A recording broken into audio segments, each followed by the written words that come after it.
Приветствую всех на канале. С вами Алекс Моторный. На связи Харьков. В этом видео прогуляемся улицами Харькова, посмотрим на них, узнаем, что происходит в городе, какие события, что нового.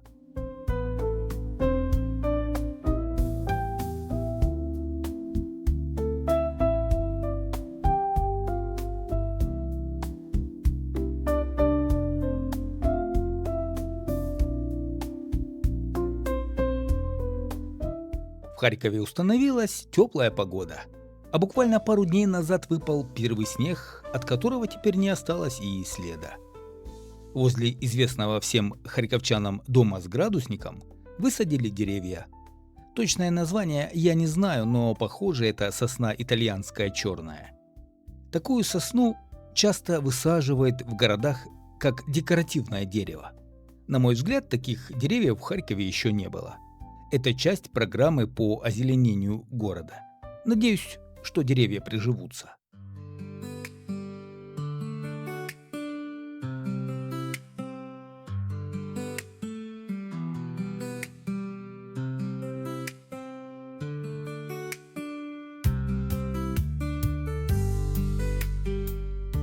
На этой неделе Харьков начали украшать к Рождеству и Новому году. Сотрудники коммунального предприятия «Центральный парк» установили на станции исторический музей, дом Святого Николая и елку, а также развесили гирлянды и другие украшения. Украшение станции метро – традиция, родившаяся в Харькове в условиях войны.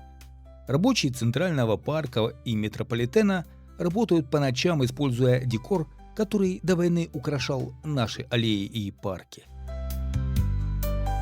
Также начали украшать станцию метро «Университет». Всего коммунальщики планируют украсить рождественским декором 5 станций метрополитена.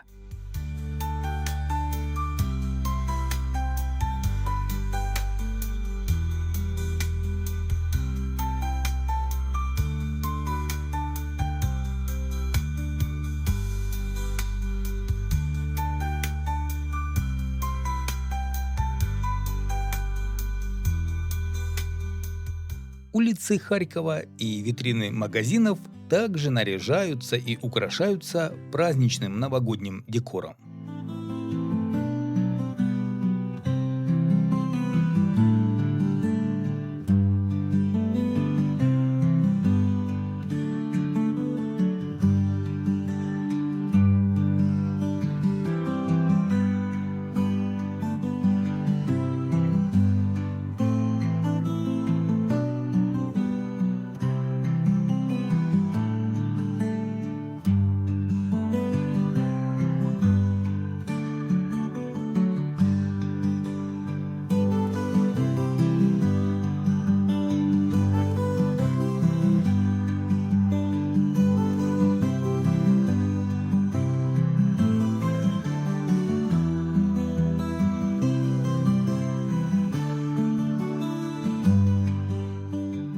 Вот такая новая инсталляция в Харькове появилась возле одного из магазинов «Рошен».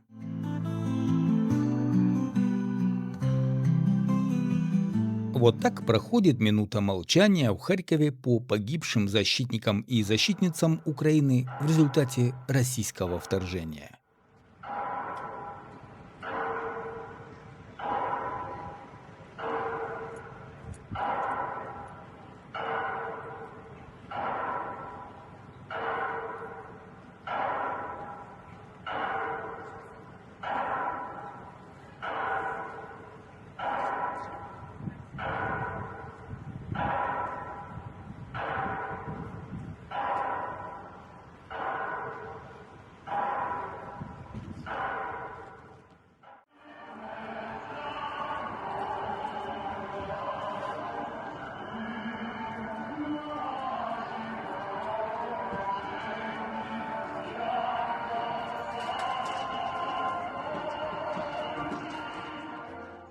Что со светом в Харькове?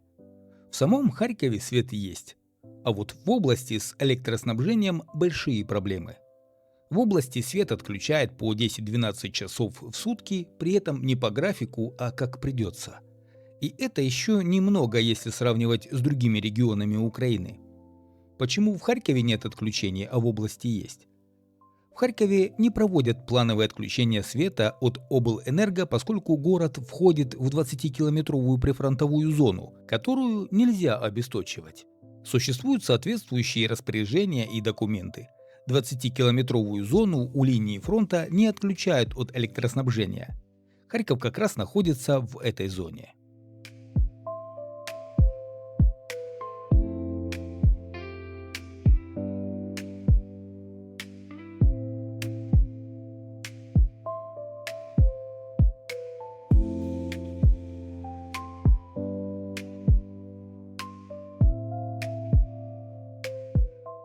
Харьковщина третья по продолжительности воздушных тревог.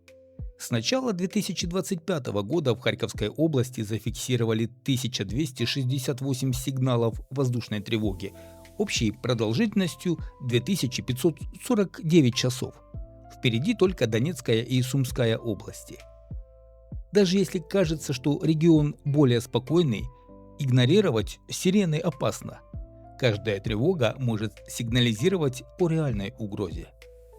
Например, такую угрозу несут городу российские дроны. Российские FPV-дроны начали атаковать Харьков осенью 2025 года. По данным силовиков, FPV-дроны залетают в Харьков с помощью беспилотных аппаратов типа «Молния». И вот многих харьковчан интересует вопрос, будут ли в Харькове устанавливать антидроновые сетки. Решение об установке в Харькове антидроновых сеток для защиты от ударов FPV-дронов будут принимать военные. Об этом заявил мэр Харькова Игорь Терехов во время национального форума устойчивости и хорошего управления, который состоялся 20 ноября в Киеве. По словам Терехова, именно военные будут определять необходимость натягивания подобных защитных конструкций в городе. Антидроновая сетка – это натянутая над дорогой или критической инфраструктурой сетчатое покрытие, часто из рыболовных или стальных волокон, которое может запутать винты FPV-дронов или затруднить их маневр, снижая риск атак.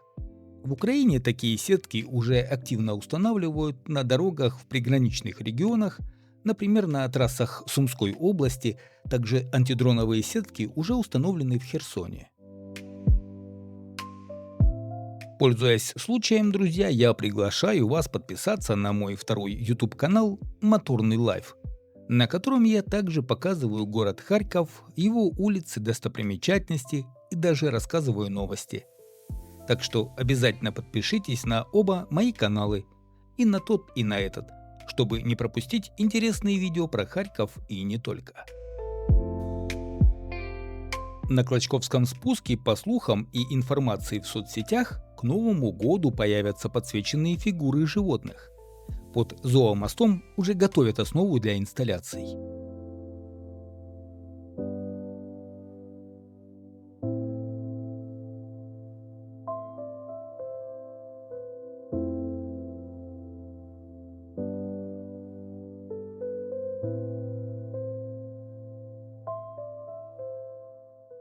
А вот сейчас перед нами мемориальный комплекс погибшим детям в Харькове и Харьковской области.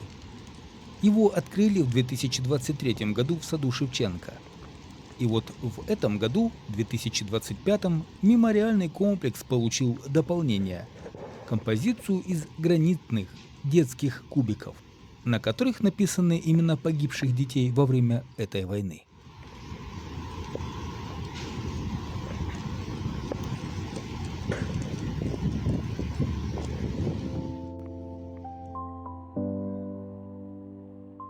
Ну что ж, друзья, я благодарю вас всех за просмотр. С вами был Алекс Моторный. До новых встреч!